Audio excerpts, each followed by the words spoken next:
به نام خدا سلام عرض می کنم خدمت همه شما شاگردان عزیز. امیدوارم همگیتان خوب و صحتمند و سالم باشین. شاگردان عزیزی که در صنف حضور دارین، همگیتان به خیر آمدین به صنف. به درس جدید آمادگی دارین؟ بله استاد. خوش آمدین به یک درس دیگه ما در مضمون هندسه صنف نهم. ما امروز به ادامه درس‌های قبلی خود یک درس جدید را در مضمون هندسه می‌خوانیم. از جمله یکی از زاویه‌هایی که در دایره میتونه موجود باشه را با هم دیگه می‌خوانیم. امیدوارم درس‌های قبلی را با خود تکرار کرده باشین. درس‌ها را از ابتدای کتاب تا جایی که درس خواندیم را همیشه با خود تکرار کنین تا درس‌های اولی فراموشتان نشه. شاگردای عزیز، ما در درس‌های قبلی با زاویه‌های مرکزی و زاویه‌های محیطی در دایره آشنا شدیم. فهمیدیم در یک دایره زاویه مرکزی به زاویه‌ای گفته میشه که رأسش بالای مرکز دایره باشه، از لایش دو شعاع دایره باشه. فهمیدیم زاویه محیطی عبارت از زاویه‌ای هست که رأسش بالای محیط دایره باشه و از لایش دو تا وتر در دایره باشه. شاگردای عزیز، فهمیدیم که زاویه‌های مرکزی مساوی به طول قوس مقابلش می باشه، یعنی اندازه زاویه به درجه مساوی هست به طول قوس مقابلش به درجه می باشه. همین قسم فهمیدیم که اندازه زاویه محیطی، قسمی که گفتیم زاویه محیطی رأسش بالای محیط است، از لایش دو تا وتر در دایره هست، بنابراین اندازه زاویه محیطی مساوی هست به نصف قوس مقابلش. زاویه مرکزی کاملا مساوی به قوس مقابل بود، اما زاویه محیطی مساوی به نصف قوس مقابل خود می باشه. ما در درس امروز با یکی از انواع دیگه زاویه قرار است آشنا شویم. برای حمایت از ما چینل بیگم اکادمی را سابسکرایب کنید و سپس زنگوله را فشار دهید تا به تمام ویدیوهای درسی ما دسترسی داشته باشید و از آنها مستفید شوید. عنوان درس امروز ما عبارت از زاویه مماسی می باشه. این درستان شامل صفحه 19 و 20 کتاب ریاضیتان، البته مربوط به بخش هندسه می باشه.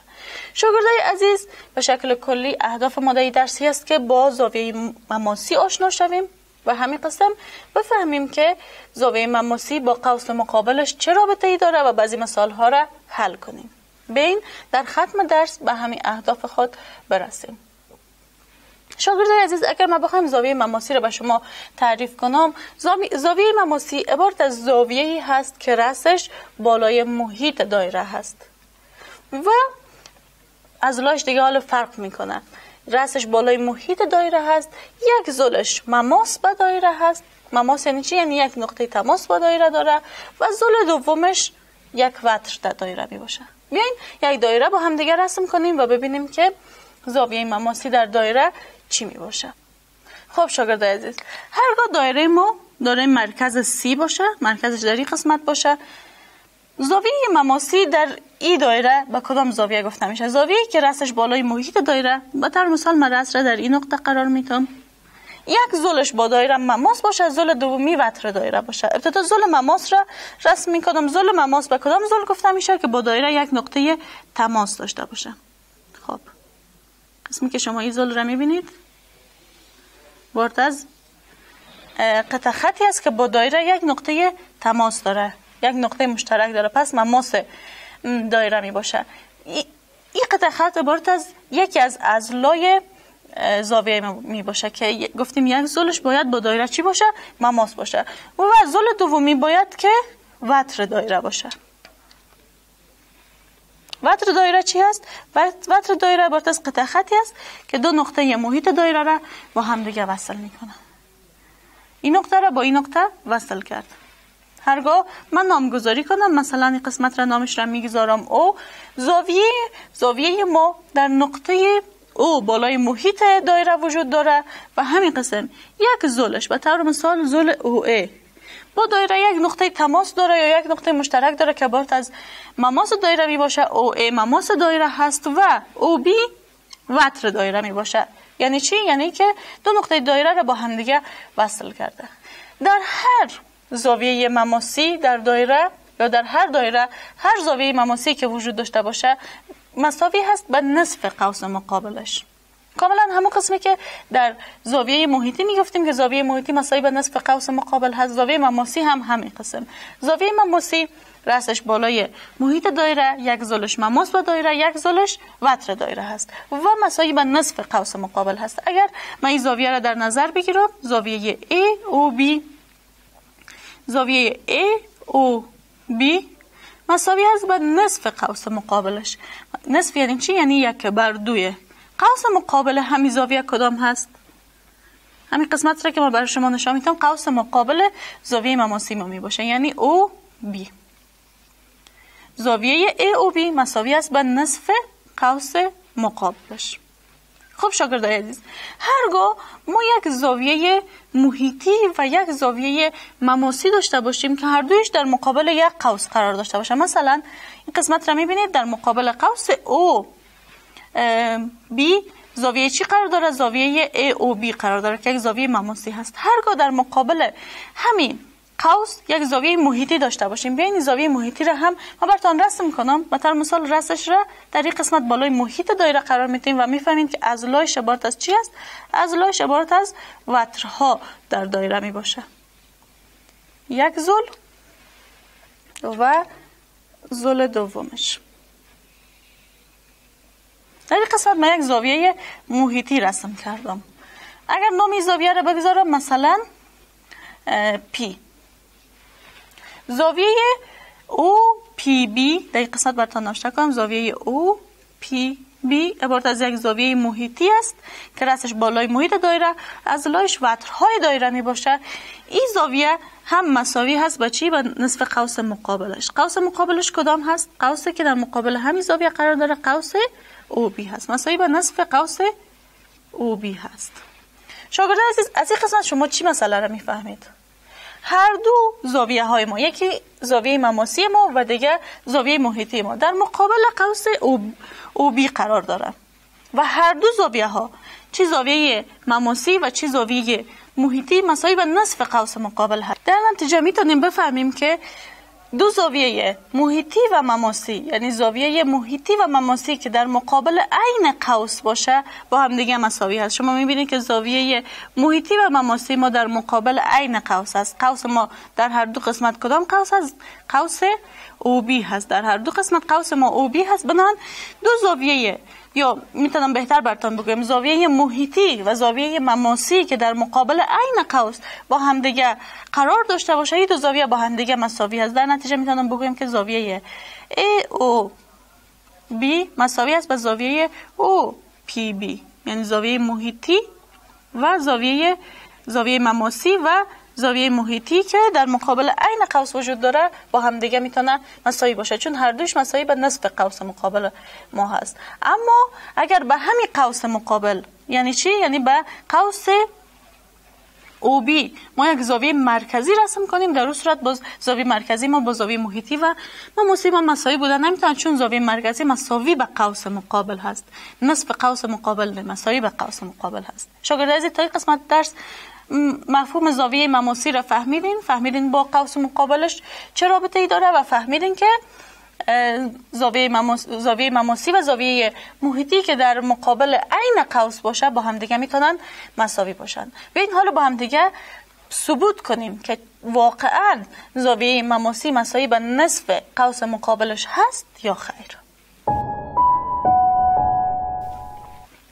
خب شاگرد عزیز، بیاین با هم دیگه ثبوت کنیم که آیا واقعا زاویه مماسی مساوی به نصف قوس مقابل خودش هست یا نه. همین قسمی که میبینید در این قسمت ما یک دایره داریم با مرکز او و یک خط مماس داریم. خط مماس عبارت از خطی است که با دایره یک نقطه تماس داشته باشه و این خط مماس ما نامش هست TC.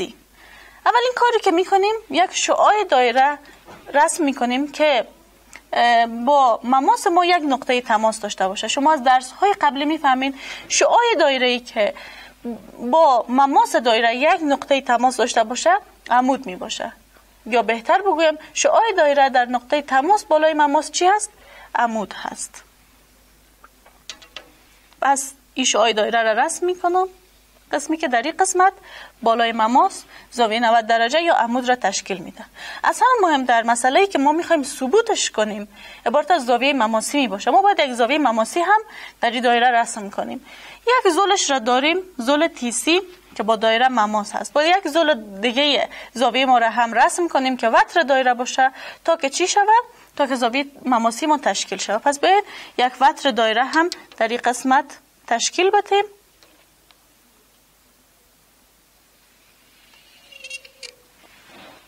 اگر من نام این نقطه را بگذارم پی، در این قسمت یک زاویه تشکیل شد، زاویه پی تی سی. یک زلش با دایره مماس هست و زل دوم وتر دایره را تشکیل داده و مرکزش هم بالای محیط دایره است. بنابراین ما میخوایم ثبوت کنیم که آیا واقعا پی تی سی یعنی زاویه پی تی سی مساوی هست به 1/2 قوس مقابل. قوس مقابلش کدام قوس هست؟ قوس پی تی در مقابل همین زاویه قرار داره، قوس پی تی یا خیر. خب کار دیگه که در این قسمت میکنم یک شعاع دایره رسم میکنم یا نقطه پی را به نقطه او وصل میکنم. شما میفهمین که خطی که محیط دایره را به مرکز دایره یا مرکز دایره را به محیط دایره وصل کنه عبارت از شعاع دایره میباشه. و همین قسم یک قطع خط عمود بالای وتر رسم میکنم یا بالای همین وتر دایره، یا اگر واضح تر براتون بگویم ما در این قسمت یک مثلث داریم، مثلث پی او تی. در این مثلث من یک ارتفاع رسم میکنم. ارتفاع چی هست؟ ارتفاع عبارت از قطع خطی است که از یک رأس مثلث شروع میشه و بالای زل مقابل عمود واقع میشه. من یک ارتفاع در همین مثلث پی او تی رسم کردم. در این قسمت یک زاویه چند درجه تشکیل شده؟ 90 درجه، چون ارتفاع بالای زل مقابل چی می باشه؟ عمود می باشه. از طرف دیگه شما اگر همین قطع خط را امتداد بتین، در این قسمت هم به محیط دایره وصل کنید، در این قسمت هم به محیط دایره وصل کنید، یک قطر حاصل میشه. آیا قطر قطع خطی نیست که دو نقطه محیط دایره را با هم دیگه وصل میکنه، دو نقطه محیط دایره را با هم دیگه وصل میکنه و از مرکز دایره عبور میکنه؟ پس این خط هم عیناً همون قسم، همین ارتفاعی که من در مثلث رسم کردم را اگر امتداد بدیم قطر دایره می باشه. خب این مسئله رو که براتون گفتم هدفم چی بود، این را پسان براتون میگم. فعلا ارتفاع دایره در نقطه‌ای که بالای زل مقابل عمود واقع شده را اگر نامش را بگذارم، مثلا نامش را چی بگذارم؟ مثلا نامش را میگذارم H. خب در اینجا چند زاویه داریم. یک زاویه در این قسمت تشکیل شده، اگر نامی زاویه را بگذارم زاویه 1، یک زاویه در این قسمت زاویه 2، یک زاویه در این قسمت زاویه 3 و یک زاویه هم در این قسمت زاویه 4. 4 زاویه تا فعلا تشکیل شده. البته در این قسمت هم یک زاویه است، در اینجا هم یک زاویه است، در اینجا هم یک زاویه است. فعلا با همین 4 زاویه کار داریم. هم قسمی که در ابتدا براتون گفتم، شعاع دایره در نقطه تماس بالای مماس چی هست؟ عمود هست. یعنی چی؟ یعنی 90 درجه را تشکیل داده. پس هرگاه ما زاویه 3 را جمع زاویه 4 کنیم، همین قسمت عمود به دست نمیآید، چون میفهمیم شعاع دایره در نقطه تماس بالای مماس عمود هست. پس اگر ما زاویه 3 را جمع زاویه 4 کنیم، مساوی میشه به چند؟ مساوی میشه به 90 درجه. از طرف دیگه ما یک ارتفاع در مثلث خود رسم کردیم در این قسمت که بالای زل مقابل عمود واقع شد یا زاویه 90 درجه تشکیل شد. در این قسمت یک مثلث کوچک که داریم، شما متوجه مثلث OTH شوین. در مثلث OTH یک زاویه‌اش را که میفهمیم 90 درجه هست. چرا؟ چون ارتفاع بالای زل مقابل عمود واقع شده. و از طرف دیگه میفهمیم مجموعه زوایای داخلی یک مثلث مساوی به 180 درجه است. زمانی که یک زاویهش 90 درجه باشه، باید مجموعه دو زاویه دیگهش 90 درجه باشه که 90 جمع 90 چند شود؟ 180 شود و مجموعه زوایای داخلی یک مثلث را تشکیل بده. بنابراین اگر ما زاویه 2 را یا اگر قسم بگیم زاویه 3 را جمع زاویه 2 کنیم، زاویه 3 جمع زاویه 2 هم باید 90 شود. یک بار دیگه همین مسئله رو براتون تکرار میکنم. در این قسمت ما یک مثلث کوچک داریم OHT. در این مثلث OHT زاویه H مساوی به 90 درجه است. چرا؟ چون ما ارتفاع رسم کردیم. ارتفاع چی هست؟ خطی که از یک رأس مثلث شروع میشه، بالای ضلع مقابل عمود واقع میشه. در این قسمت زاویه 90 درجه تشکیل شده. دو زاویه باقی مانده که زاویه 2 و 3 هست باید با هم دیگه جمع شود 90 درجه شود تا 90 جمع 90 180 درجه شود و 180 درجه مجموع زوایای داخلی یک مثلث است. بنابراین زاویه 3 اگر جمع زاویه 2 شود با هم دیگه 90 درجه میشه. در این قسمت شما متوجه میشین که 3 با 3 مساوی هست و این طرف مساوات هم 90 با 90 مساوی هست. پس در این قسمت هم زاویه 2 مساوی به زاویه 4 میشه. چون 3 با 3 مساوی، 90 با 90 مساوی، پس حتما 2 هم با 4 زاویه 2 هم با زاویه 4 مساوی هست. خب شاگرد عزیز، زاویه 4 ما کدام زاویه هست؟ زاویه 4 ما زاویه PTC هست. زاویه 4 کدام زاویه است؟ زاویه PTC در حقیقت زاویه مماسی ما هست. به این زاویه 2 را دریافت کنیم تا ببینیم زاویه 4 ما که با 2 مساوی هست مساوی با چند میشه. خب زاویه 2 را در نظر بگیریم. زاویه 2 قسمی که در اول براتون گفتم ما یک ارتفاع از رأس او بالای ضلع TP رسم کردیم و همین قسم گفتم اگر ما ارتفاع را امتداد بدیم به یک قطر تبدیل میشه. دو نقطه محیط دایره را با هم دیگه وصل میکنه، از مرکز هم میگذره و شما میفهمین که قطر دایره بالای وتر اگر عمود باشه وتر و قوس مقابلش را به 2 تقسیم میکنه. قطر دایره هرگاه بالای وتر عمود باشه شما میفهمید که ارتفاع چی بود؟ بالای همین وتر ما عمود واقع شد. وتر و قوس مقابل را با هم دیگه نصف میکنه، یعنی این قسمت با این قسمت مساوی هست و اگر امتداد بدیم این قسمت قوس با این قسمت قوس مساوی می باشه. هدف ما از گفتن این مسئله چی هست؟ هدف ما از گفتن این مسئله این هست که در حقیقت با رسم شدن همین ارتفاع زمانی که قوس مقابل نصف میشه، زمانی که وتر یا همین اضلاع پایینی نصف میشه، یعنی این ضلع TH مساوی به ضلع HP میشه، از طرف دیگه ضلع TO مساوی به ضلع PO میشه و از طرف دیگه زاویه H در این سمت و زاویه H در این سمت با هم دیگه مساوی میشه. بنابراین در این قسمت ما دو مثلث انطباق پذیر یا دو مثلث مساوی داریم. یک ضلع هم ضلع OH هست که در هر دو مثلث با هم دیگه مشترک هست. بنابراین دو مثلث مساوی در این قسمت تشکیل شد. پس آیا ما به جایی که زاویه 2 نوشته بکنم میتونم نوشته کنم زاویه TOP بر 2 TOP بر 2. چرا TOP بر 2 گفتم؟ تا همین مسئله رو براتون میگفتم. چرا؟ چون در این قسمت دو مثلث های مساوی تشکیل شده. یک ضلعشان با ضلع دیگه مساوی هست. این ضلعی که در قسمت پایینی هست یعنی TH مساوی به HP هست. چرا؟ قطر عمود بالای وتر وارد شده یا رسم شده. OH هم در این مثلث مساوی به OH در این مثلث هست چون مشترک است. بنابراین دو مثلث با هم دیگه مساوی است. پس من اگر تمام این زاویه را نصف کنم به زاویه 2 میرسم. بنابراین به جای زاویه 2 من میتونم نوشته کنم TOP بر 2. مسئله دیگه که در این قسمت وجود داره زاویه TOP یک زاویه مرکزی هست. رأسش بالای مرکز دایره هست، از لای شعاعهای دایره هست. میبینید مرکز دایره به محیط دایره وصل شده و زمانی که زاویه TOP مساوی به چی باشه؟ مساوی به زاویه مرکزی باشه. ما میفهمیم زاویه مرکزی مساوی به قوس مقابلش هست. اگر من همین مسئله رو در این قسمت نوشته کنم زاویه TOP که یک زاویه مرکزی است مساوی به قوس مقابلش. قوس مقابلش کدام قوس است؟ قوس PT. بین به جای TOP قوسش را نوشته کنیم. زاویه 2 مساوی هست و به جای زاویه TOP قوس مقابلش را نوشته میگیم چون هر دوش با هم دیگه مساوی هست. PT بر 2. خب شاگردای عزیز، از طرفی هم ما میفهمیم که زاویه 2 مساوی به کدام زاویه است؟ مساوی به زاویه 4 است. پس به جای 2 میتونم نوشته کنم که 4. زاویه 4 مساوی هست به PT بر قوس PT بر 2. مسئله ای که میخواستیم ثبوت کنیم همین گپ هست. زاویه 4 مساوی به کدام زاویه هست؟ زاویه 4 در حقیقت زاویه PTC هست. PTC مساوی به 1 بر 2 PT یا PT بر 2 فرق نمیکنه. ما تونستیم دریافت کنیم که زاویه مماسی PTC یا همین زاویه 4 ما مساوی هست به قوس مقابل بر 2 یا نصف قوس مقابلش. و شکل بسیار ساده تانستیم دریافت کنیم که زاویه مماسی عبارت از نصف قوس مقابلشان می باشه. خب شاگردای عزیزی بود از درس امروز ما. امیدوارم با زاویه مماسی آشنا شده باشین و فهمیده باشین که زاویه مماسی مساوی هست به نصف قوس مقابلش. برای شما در این درس یک کارخانگی دارم. کارخانگی شما است که یک زاویه مماسی در یک دایره در کتابچه‌تان رسم میکنید و بعداً زاویه مماسی را ثبوت میکنید که آیا واقعا مساوی به نصف قوس مقابلش هست یا نه.